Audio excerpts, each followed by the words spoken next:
and in regards to Meta-Africanism, one thing clearly stands out, and that is in Uganda's oil sector, for example, UNOC has only 15%, and then when you look at the other participating interests, Total Energies and CNOOC get to have over 85%.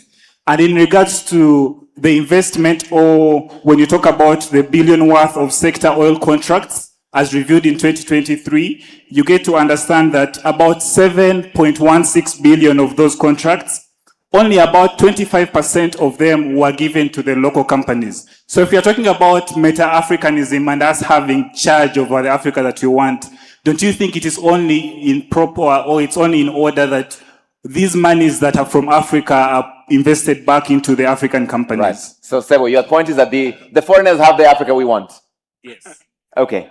Thank you so much. We'll get back tomorrow. Thank you so much. My name is David Kaihura from Rwanda. I'll go direct to the questions that I have. And I was making sure I ask them when His Excellency Thabo Mbeki is here, because he made a point that we need to hold presidents accountable. And I need to ask, do you think the African Union is designed to protect African people or to protect African governments? Is it really serving African citizens? And do you think in the way it is designed, is it protecting African citizens from bad governance or African governments from external interventions? Is it really, can I as a citizen of Africa see it as a body that protects my benefits or government's benefits? And if as a citizen, I don't view it as something serving me, then I do not belong there. And the last question is, how do presidents of Africans hold each other accountable, yet they're on the table supposed to hold them accountable? Do we have mechanisms in place doing that? Thank you. All right. Can I do a straw poll here? How many of you think the African Union is effective?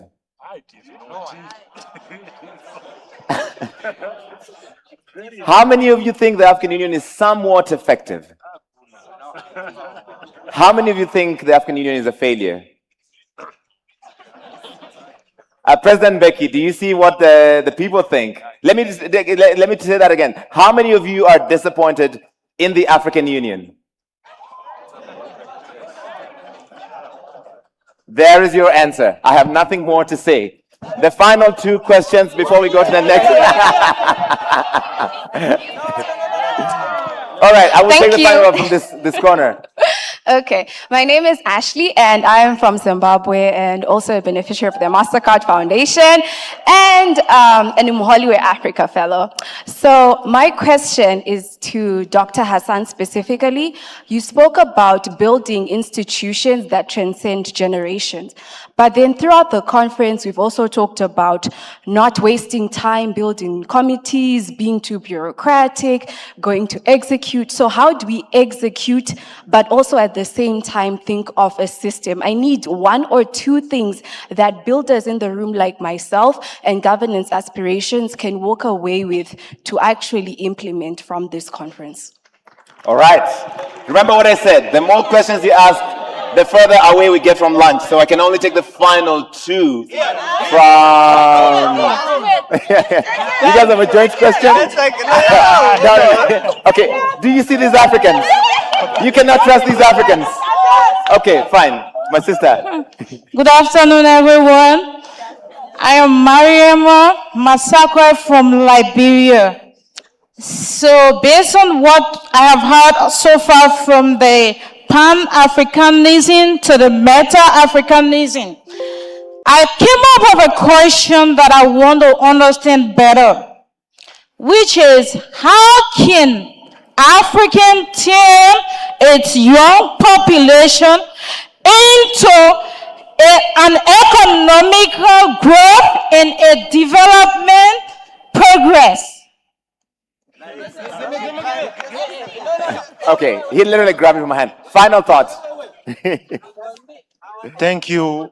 My name is Felix. I'm Rwandan. My question is, Africa has a very young population, but many young people face unemployment and lack of opportunities. What practical change should African governments, universities, and young people make now to turn this large youth population into Africa's greatest strength? Guys, I have to leave it there unless. Do you have a microphone? Where's that microphone up there? Do you have a microphone around there? If you're near a microphone, take it as I go back to the stage. They're gonna take it. Okay. I'm going to give my panelists each just 30 seconds as you wrap up here, just because we want to get people to lunch and we have 2 more things to do. Thank you for your contributions. We wanted to make sure we have good geographic representation, and I think we've covered that. We even had from Zimbabwe for the first time. That was very nice. Okay, who's got a microphone? Who has the microphone? This middle, like. No. Dr. Hassan, there was a specific question for you. I think you Yes. can take that real quick as they get a microphone to somebody. Yes. Yes. Thank you very much. And I think I will commend, I was looking at the camera, so I don't know the direction of the guy. The guy that asked the question around African Union. Right. Guys, those are the kind of questions you should ask.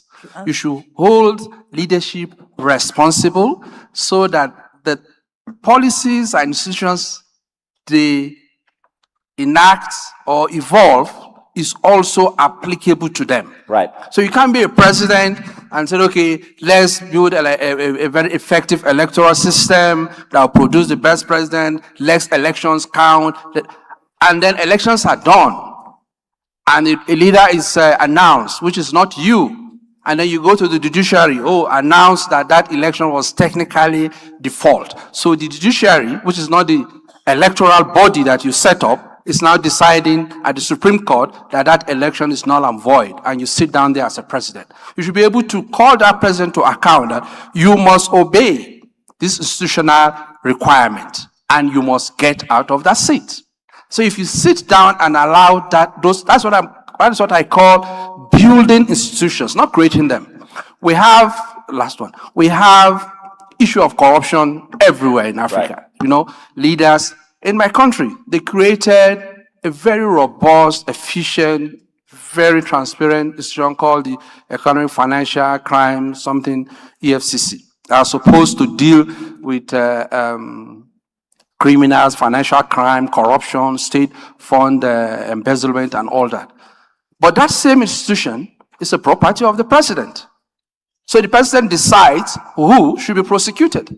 So it's been weaponized. It's been weaponized. So that institution does not even look at the president's books. No, that is an abomination.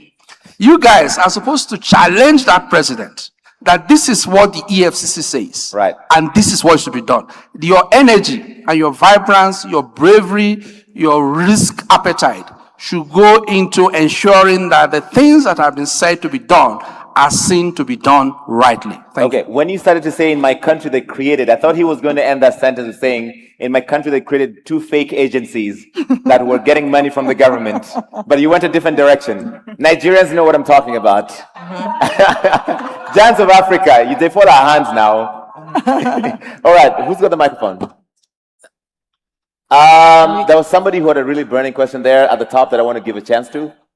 Okay, the gentleman in brown. Sir, short and sweet. Thank you very much, Larry, for the opportunity. Again, my name is Fode Bangura, and I'm from Sierra Leone. I think quick one, it's not a question, it's actually to respond to my peers with regards to, they believe the African Union is ineffective. Right. But I can tell you 100%, the African Union is the most effective institution in the continent. Really? The contradiction here is, I can bet 99% of young people here don't know the processes it takes to really implement programs at the African Union. They don't know. In fact, I can bet 99% have not even read the constitutive act that created the African Union. So they don't even know those processes. So they make it sound like the African Union is not effective. Right. The problems are in our countries. Remember, our countries are sovereign states. So they are not forced to follow, to sign, or to ratify policies at the African Union level. They have to do it by choice. So our problems are in our own countries. Thank you. Thank you. I feel like if we open that debate about the African Union, that's an entirely different session that we cannot begin to interrogate right now. So I'm afraid I'm going to have to close that discussion.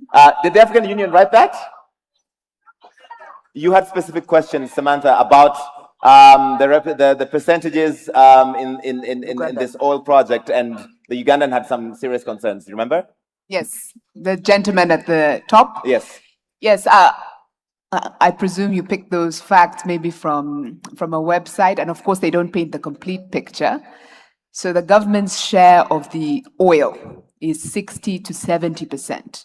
So the stake, the 15% that's being touted, that's UNOX, okay, that's UNOX. That's what we contribute to, that's what we operate from, but the government, the lion's share of the money comes from the sale of the crude oil, and the government takes 70% of that share.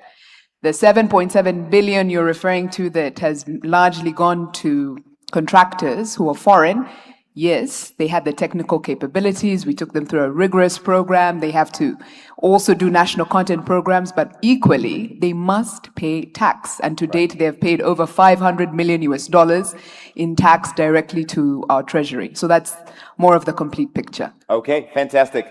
I'm afraid I have to wrap it up there, unless you want to say something in 15 seconds. I got to get people to lunch. No, I think just 15 seconds, because the first question that was asked had to do with mental health. Right. And I don't want us to neglect that issue, because culturally in Africa, we have this thing about pushing mental health under the carpet.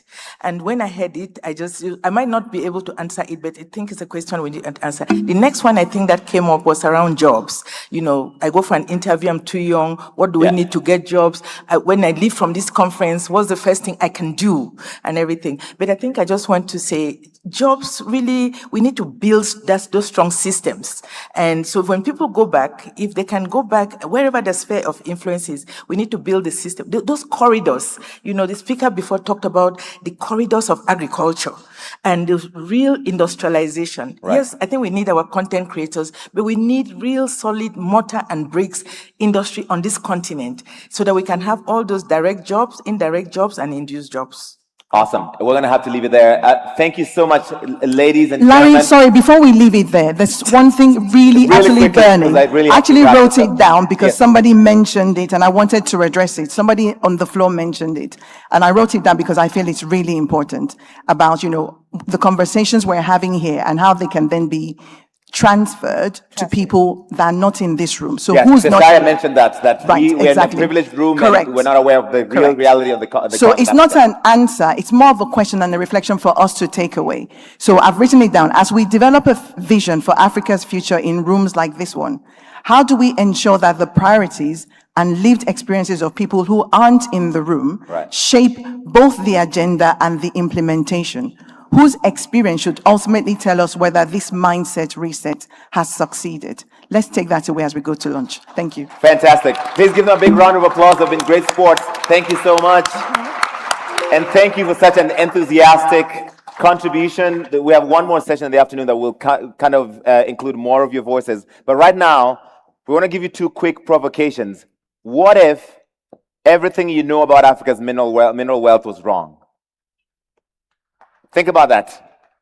What if everything you know about Africa's mineral wealth was wrong? Okay, to kick us off, please welcome Bright Simmons, public policy analyst and honorable VP at Imani Africa, Sankori, and M Pedigree. Bright, oh yeah, he's there at the back. Give him a big round of applause as he comes up. I think he's got some slides, and then we're going to have, right after that, Mr. Andrew Mwenda, who calls himself a grandfather. He was born in 1912. When you see him here, you'll confirm if he was born in 1912, if he looks like it.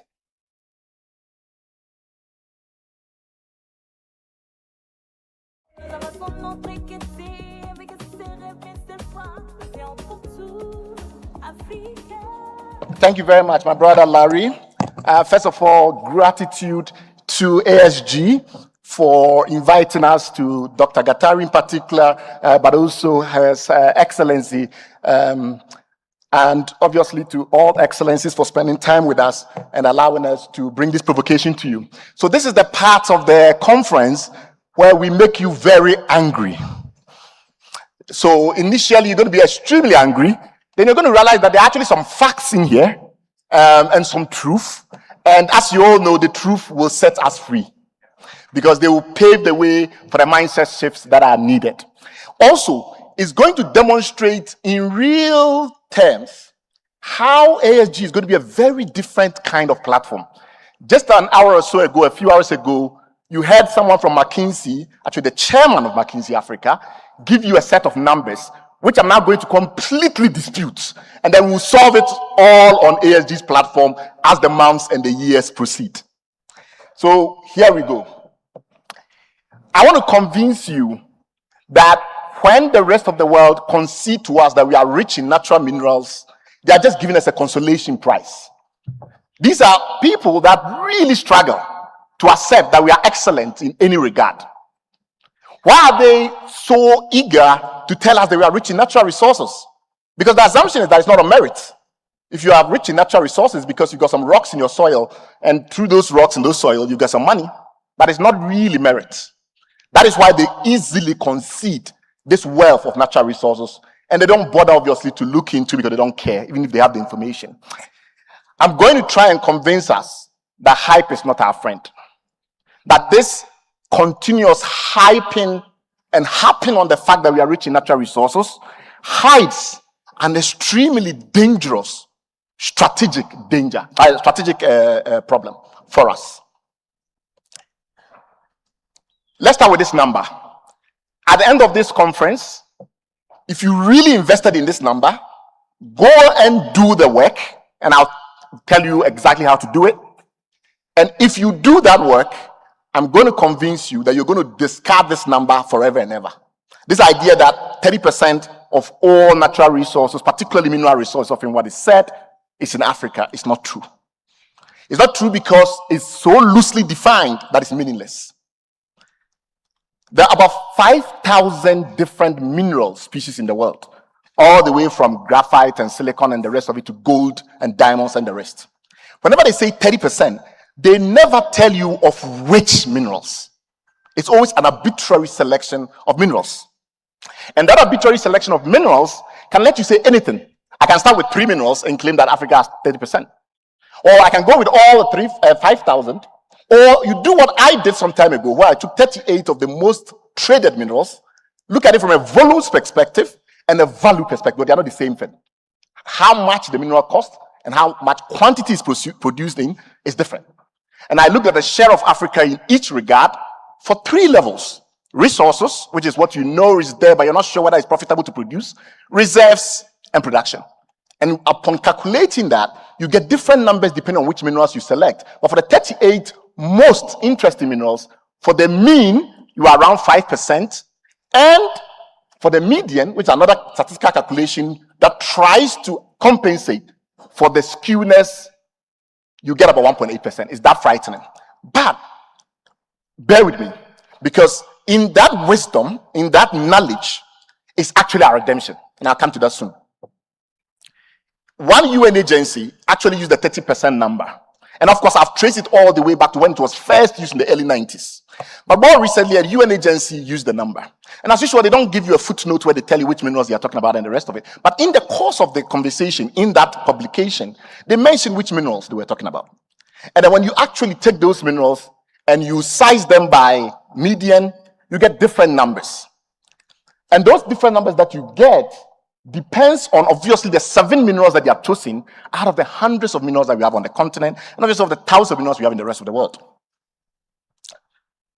Yes, some African countries are very rich in minerals. So the point is not that Africa is uniformly poor in minerals. That is not the point being made. You have African countries that are very rich in certain minerals. We've talked about platinum group minerals. The reason why the number there differs from Arches is because my number, the 83% versus 90%, reflects Russia's recent discoveries that have been put into stream, and now USGS and BSGS recognizes it, which is why that number is different. Yes, Morocco is very rich, DR Congo is very rich, and they are very rich in certain minerals, but we are extremely dominant. The point is that on average, Africa is not as rich as claimed, but that doesn't matter because there's a more important point which I'll make very soon. The real critical fact is that when it comes to a certain group of minerals that are fundamental to our industrialization, those are the ones we haven't looked well enough for, we don't currently produce enough of, and it's going to be really problematic unless we fix it. With the exception of South Africa and a few countries, we're almost uniformly not producing enough of these minerals, which is the one that you see in red. These are minerals such as iron ore, such as coal, such as lithium. Nickel is not there, zinc is not there, tin is not there, but they are very similar. The fascinating thing about these minerals is that they are also used in massive quantities. So I'll give you a practical example. If you went to Tanzania today, almost all the Tanzanite in the world is produced in Tanzania. But Tanzanite is used in very small quantities. In fact, the total value of all the Tanzanite in the world sold by Tanzania in a year is probably $20 million or so. Brazil, on the other hand, has only 16% of the world's iron ore, but the amount that they earn from that amount of iron ore is about $30 billion a year, compared to $20 million or so for Tanzania. If you do your analysis and you look at, for instance, what it takes to build a new railroad or a power plant, and look at the mass of minerals that you need, it becomes very clear to you that small quantity, high-value minerals, while important, cannot industrialize your country. I'll give you another practical example. If you took all the amount of rare earth metals, we give you a lot of rare earth metals nowadays, that are in a car, and you went and tripled the price of all those rare earth metals in the car, the increase in the overall price of the car is still just 0.1% because of the tiny quantities in which they're used. In fact, total rare earth metals production and sale in the world is less than $10 billion. That's less than how much Ghana producing gold alone. This raises fundamental issues about if we were to industrialize at the pace of the world, basically if we were to consume these resources at just the world average, we need 14 times more steel than we are currently producing, which means obviously 14 times more iron ore.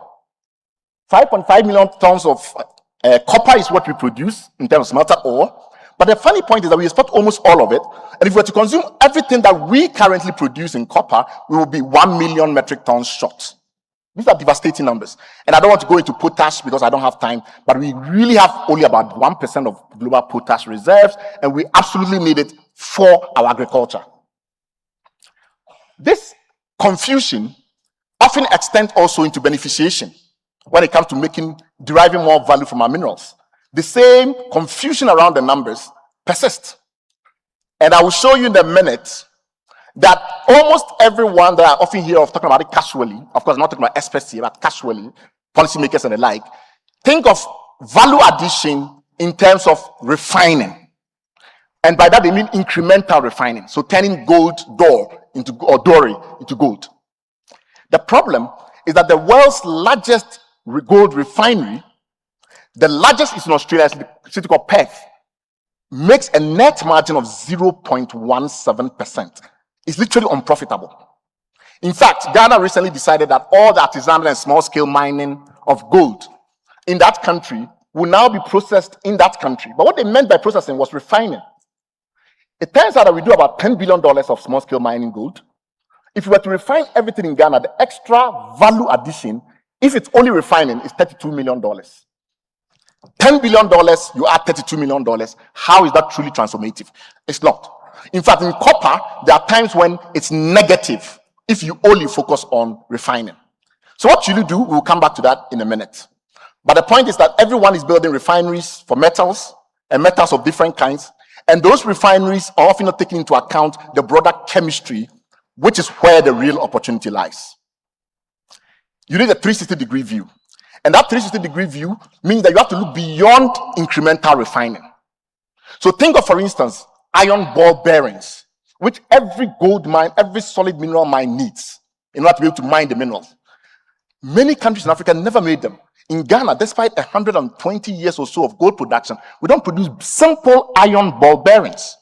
And these are $100 million opportunities all over the place. Sulfuric acid, billions of dollars.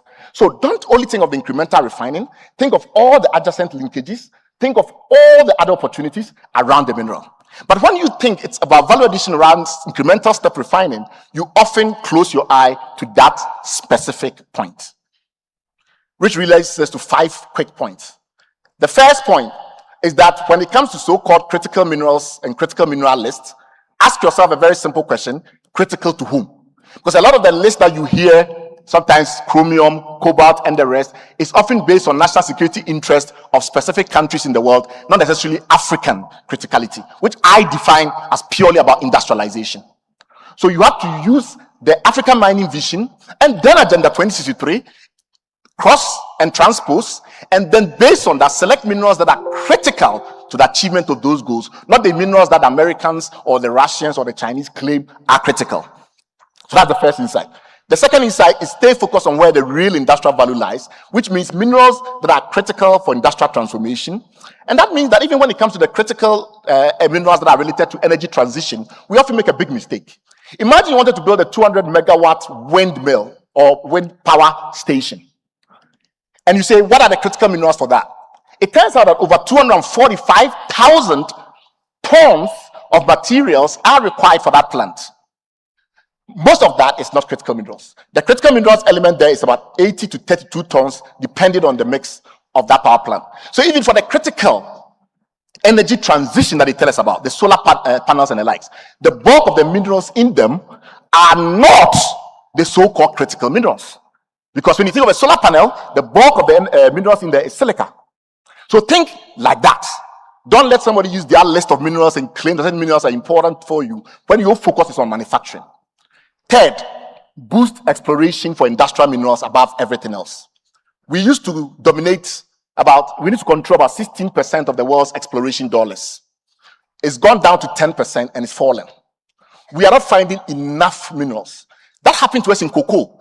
Acha was telling you earlier that Africa produces 70% of the world's cocoa. Well, that was a couple of years ago. A country called Peru decided to enter the market and they've shrunk us to 50% because our trees got old. And because our trees got old and we're not replacing them, this is creating really fundamental problems in agriculture, and we're going to see the same in minerals if we don't boost exploration. How are we going to do that? My argument for boosting exploration requires us to look carefully at what we are doing with data. Right now, the only people who look for exploration data to find out how much gold is there, how much iron ore is there, etc., are the people who intend to mine. And because mining is a multi-billion-dollar industry, you don't go looking for the data unless you have billions of dollars to spend. We are asking that you unbundle it. You create a new category of rights purely in the information and the data rights. And if we don't do it, others have come to this country, in our countries, and using technology from America, they are collecting that data. A company called Cobalt is an example. They are building artificial intelligence models. They are taking those artificial intelligence models to Australia to find more minerals there. So what am I proposing? Simple. Make sure that the mineral rights themselves become an asset. Enable people to create artificial intelligence models on the mineral information data. And then through that effort, create conditions in which finding the minerals become as valuable as producing the minerals. This is very straightforward support. And the last point I will make, obviously I've already made it, is that think much harder about value addition beyond incremental refining. Things like sulfur, sulfuric acid, etc., and all of these things are critical inputs we don't produce to the continent in enough range. I'll give a very little example to wrap up in respect of that.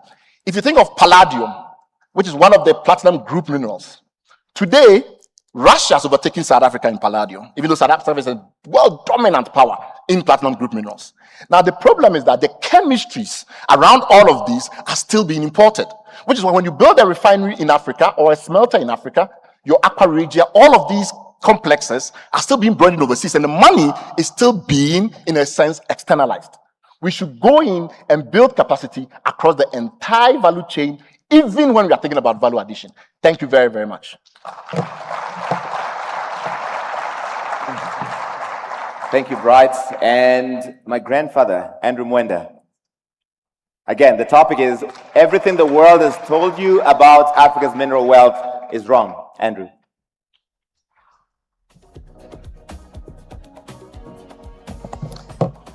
Good afternoon, everyone.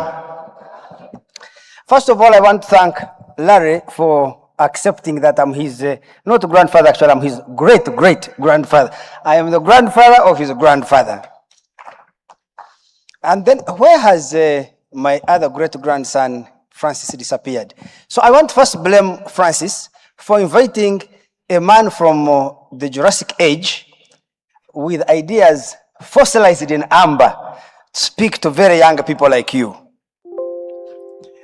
About minerals in Africa. First, I want to give a broad perspective about what I think the problem we face is. The process of development takes place in the context of international trade. Now, international trade is a value chain. Some countries like Congo will produce coltan, others will make microchips, others will design smartphones. Some countries will mine iron ore, others make steel, others will market automobiles.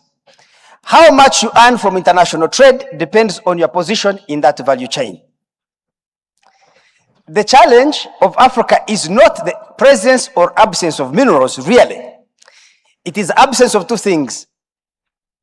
What I would call human capital and technology to convert the minerals that we don't have, rather we have, into high value products, or for that matter, to be able to trade minerals that we don't have, to buy minerals that we don't have and convert them into high value. Please remember that South Korea and Japan are some of the most industrialized countries in the world. They don't have these minerals. So the lie about Africa is that our development will entirely depend or largely depend on the presence of minerals under our feet. The second thing we don't understand about minerals in Africa, actually Africa is the most underexplored continent in the world when it comes to minerals. The United States and Canada occupy 13% of the land surface. Africa occupies, I think, 22 or 21%. The total value of all minerals in Africa is about 30 trillion. Between the United States and Canada is 78. What is the lie there? The lie is that North America has been thoroughly explored with modern technology.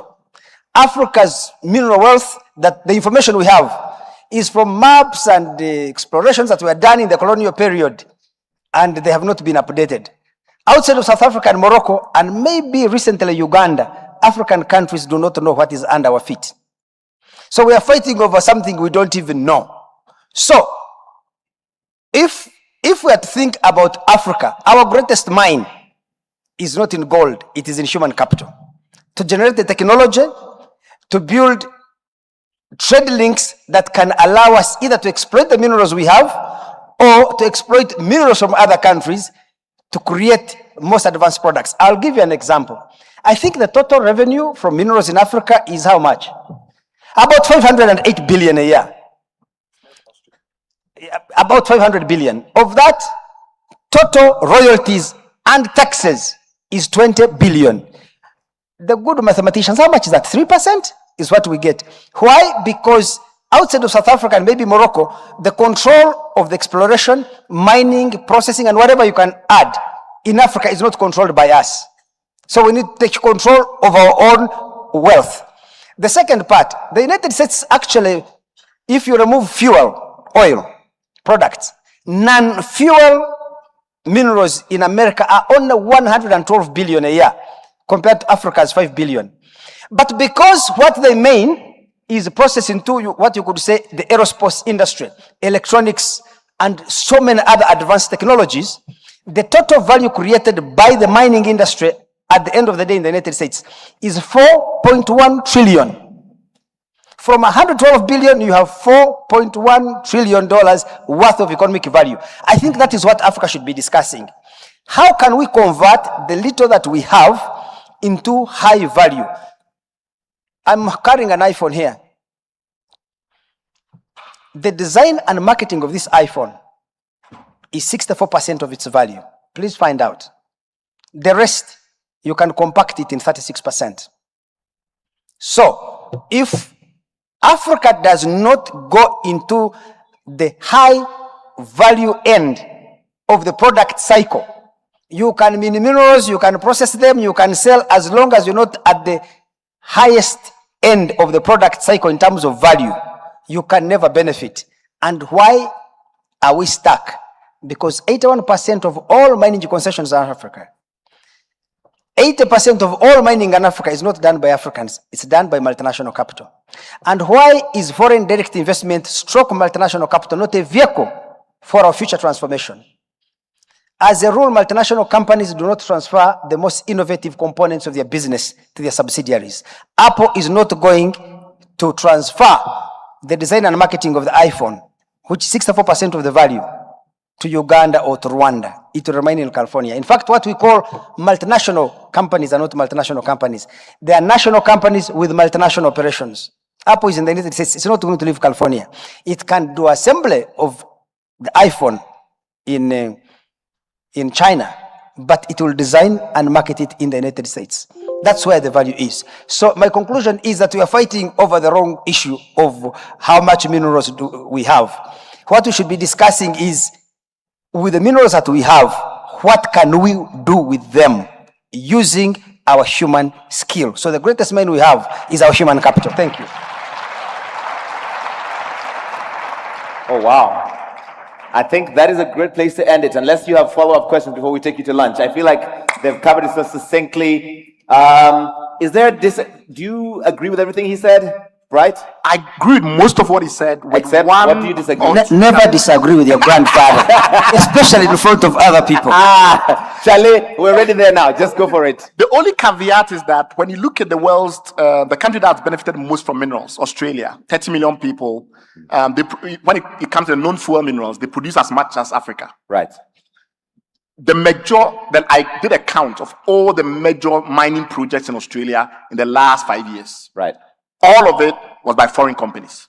Even in Australia. So what does that mean? That doesn't mean that I'm disputing what he says about MNCs. What I'm saying, it means though is that once you've created a platform in your own country, you can then be safe enough to allow MNCs to come in.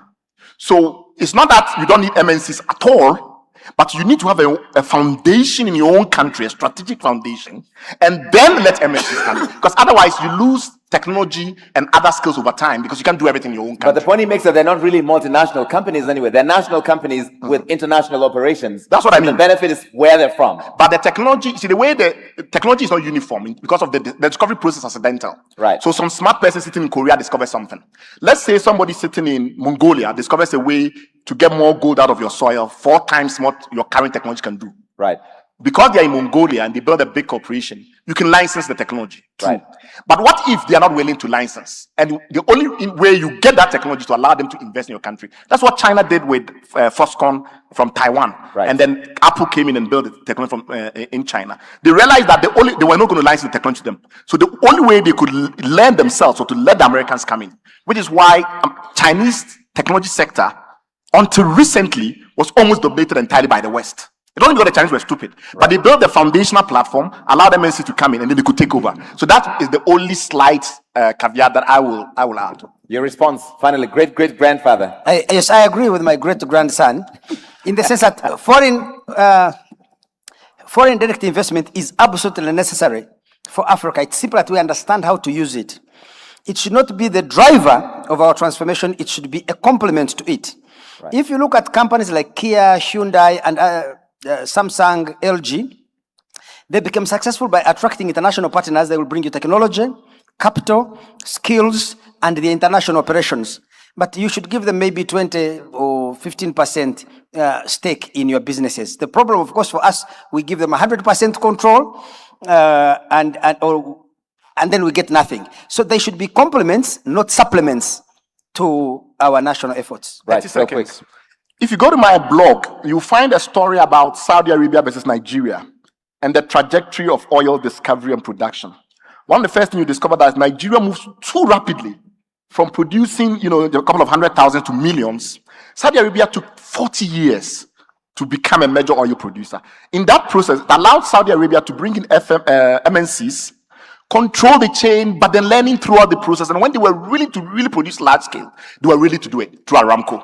So one of the lessons also is that sometimes what we do is we overmilk our assets too rapidly, which is why we don't learn enough to take over from the multinationals. But everywhere in the world you go, including the Gulf, it started with foreigners coming in and then leaving the technology behind because the countries were smart.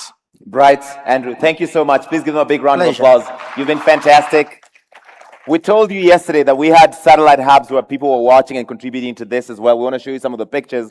I think the first one is from Nigeria. This is Abuja, right? And just thank them for being a part of this conversation and contributing and, I guess, joining us. We're going to have Nigeria come up and then Zimbabwe, Harare, any moment now. They told me it was ready. And then now that I'm pointing to it, it's not ready. So, anybody have any stories to tell me while we're waiting? Listen, Julie is going to be here in the afternoon. Can we get a microphone to His Excellency Gatete here in a second?